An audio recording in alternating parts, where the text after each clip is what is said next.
Erickson, if you had your wish, how many fights would you like to get in here in 2020? If I had a wish, about 6 times. For real. But certainly one for sure, maybe two. Yeah, maybe two, 3 times. Well, I mean, for 2020, maybe 1 or 2 times. Yeah, that sounds like, realistic for 2020. But 2021, depending on how 2020 goes, I definitely want a title shot against either Jamel Charlo or Rosario. But right now, I'd love to face someone like Tony Harrison. So you want to stay, not a stay busy fight, but you want to fight before you fight for the world title. Is that fair to say?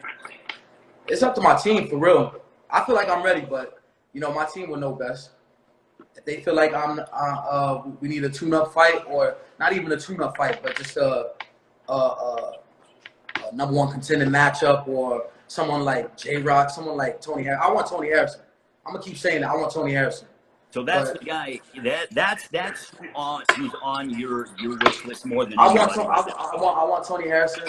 I feel like he made some, rest in peace to his father. I don't want to kick nobody while they're down, but rest in peace to his father. But I feel like the comments he made on he did an interview with someone where he made some comments about who he wanted to fight, and they actually mentioned my name to him, and he said something like, a fighter like myself won't get him up. Like, basically, he won't get up for a fight like me. It won't be the same hunger, like, as if I'm like, nobody in the division.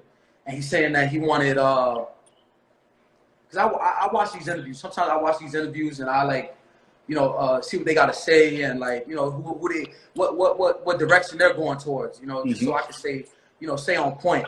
But so you're never caught off guard. Huh? You're never caught off guard. You pay attention to everything. Yeah, I pay attention.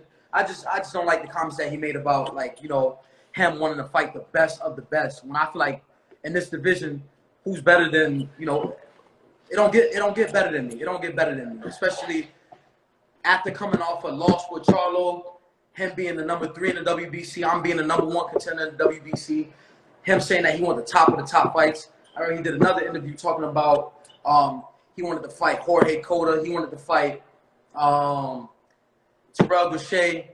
But then he just did this interview recently talking about he wanted to fight the top of the top. Like, I'm not at the top of the top. So I found it a little bit disrespectful. He got 24 hours to answer me. He's got how much? 24 hours. So 24 hours. You're saying that Tony Harrison has 24 hours to answer your challenge. Yeah. Because I want to know what that was about. You feel me? So I feel like we got to talk. Tony Harrison, you got 24 hours. Let's talk. I like that. I mean, I think it'd be an excellent matchup between the two of you. I mean, he's from Detroit, comes from that old school Kronk boxing way of thinking, and you coming from Florida and coming up. Tony Harrison's a great fighter. He's a great fighter. I'm not saying nothing bad about him. I just don't like the comments that he made. I think he's a great fighter. I think the fans would love to fight. I think, it's a great fight for me. It's also a great fight for him. He just lost to Charlo. And I feel like the winner should be able to fight for the title again. Fight Charlo for the title again.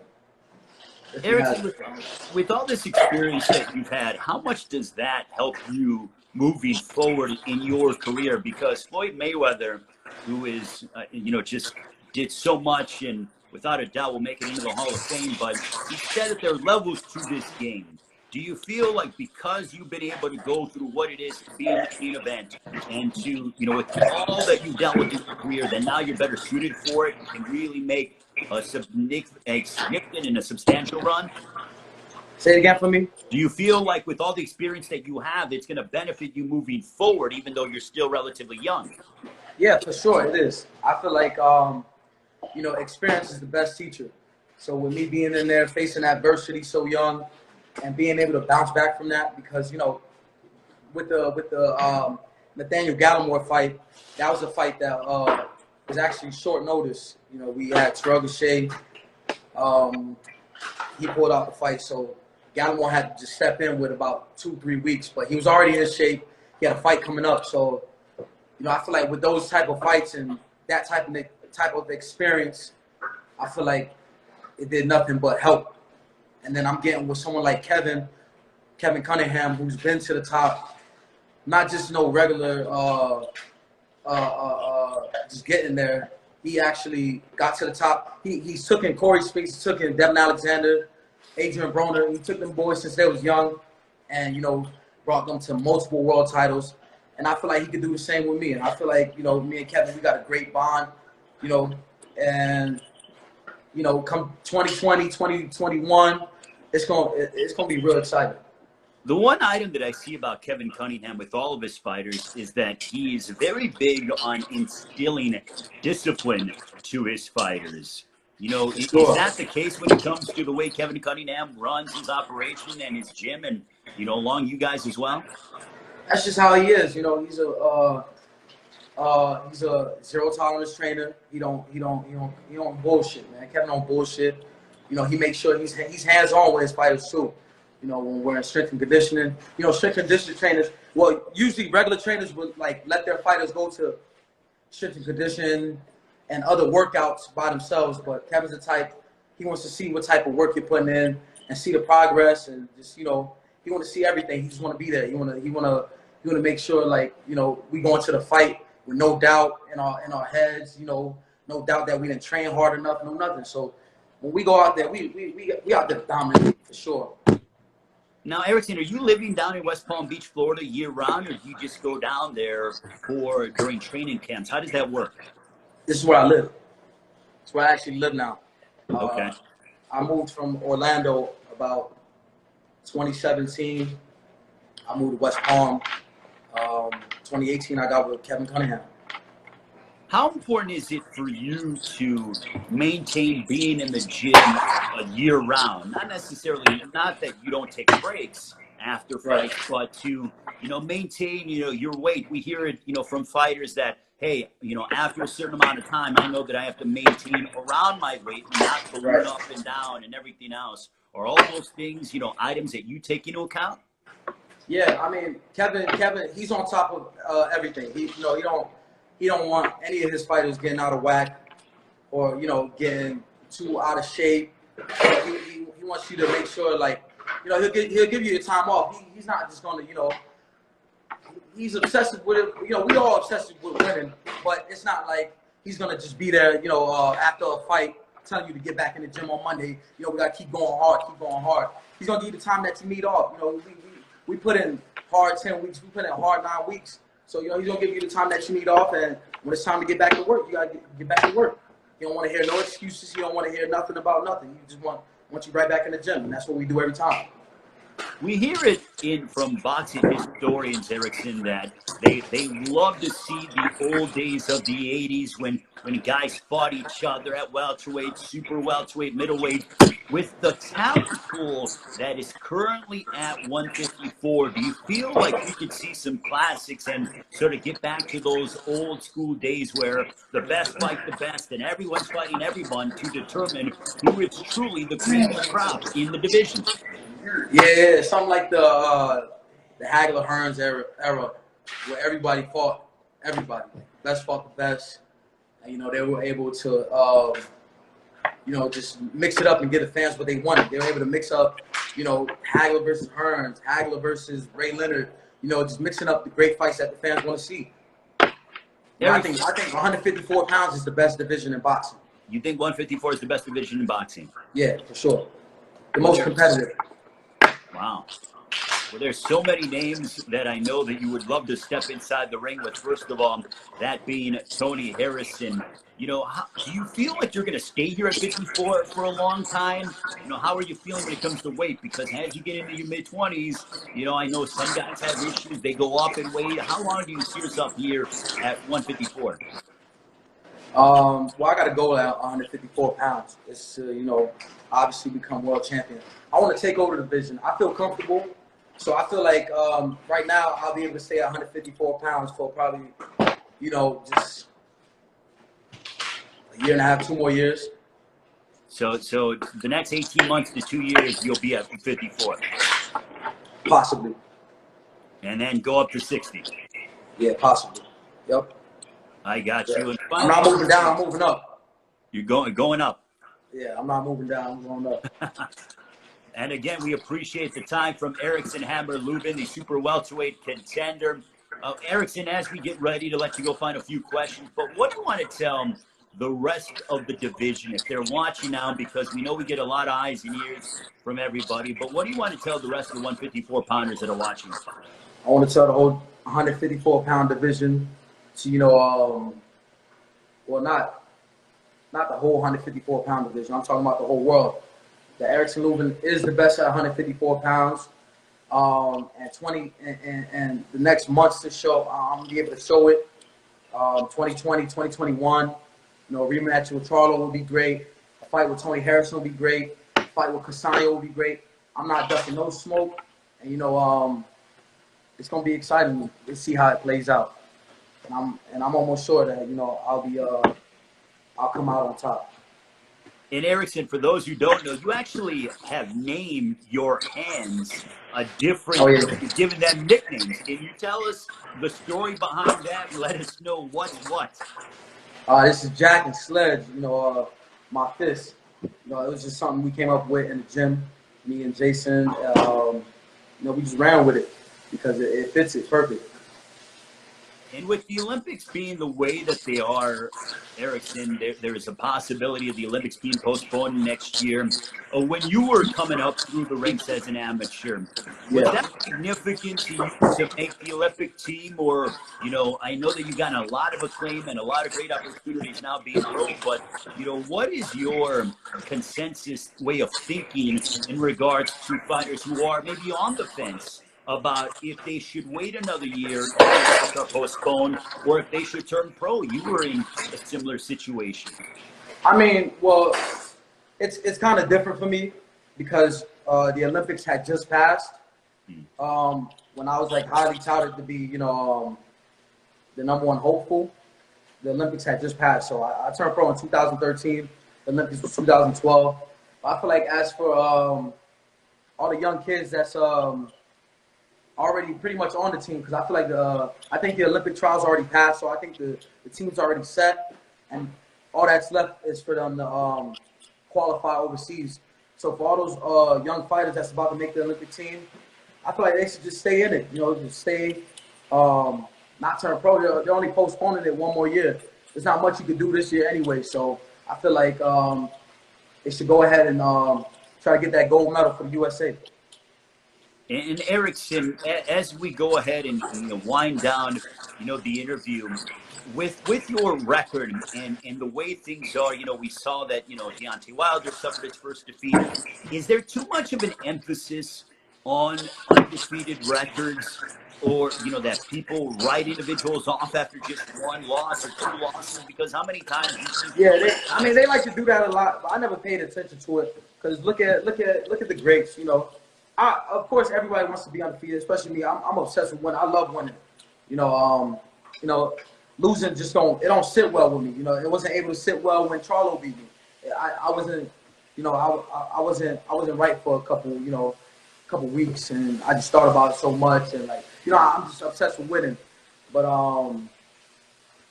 I feel like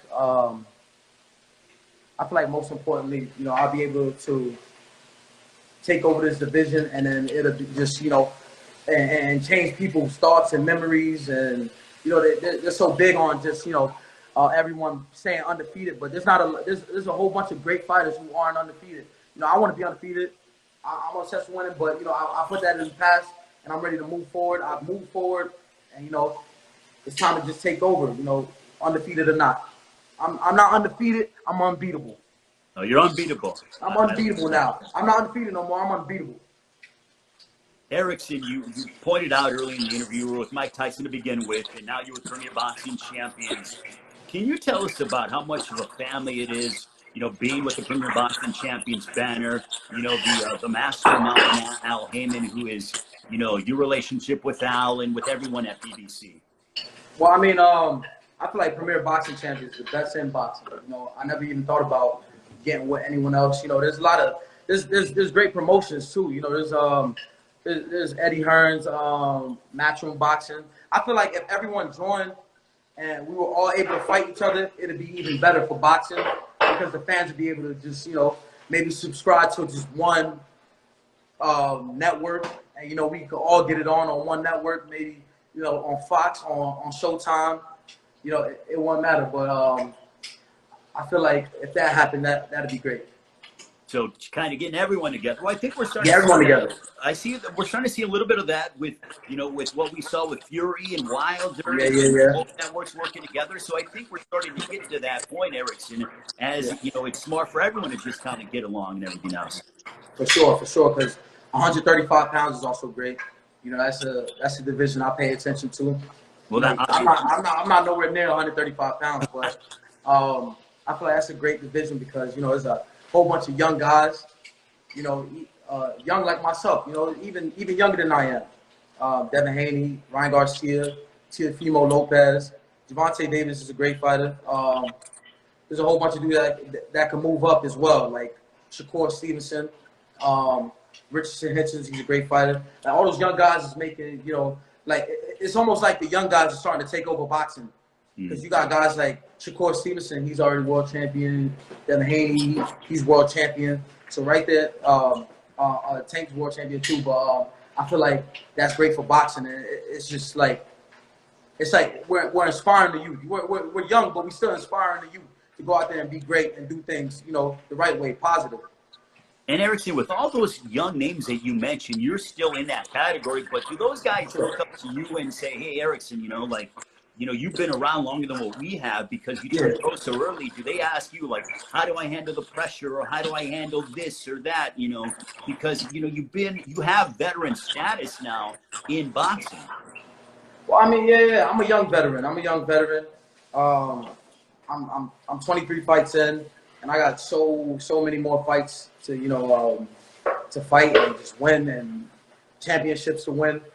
But those guys, they definitely I've known them for so long. I've known all those guys for so long, and they definitely ask me for advice. And it's not even just me asking them for advice. Them asking me for advice. I also ask them for advice because we all got different paths, and it's always to just feed off each other if we're all on the right path and we're all being positive.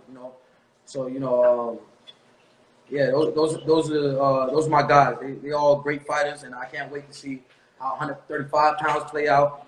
Can't wait to see how the heavyweight division plays out. And how 154 pounds can play out.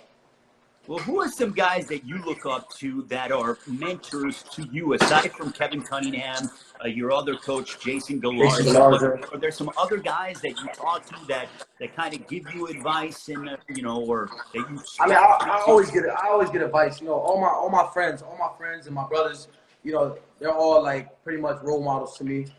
I'm not going to look up to anyone that's not going to steer me in the right way or give me the right advice. Can't look up to those type of people.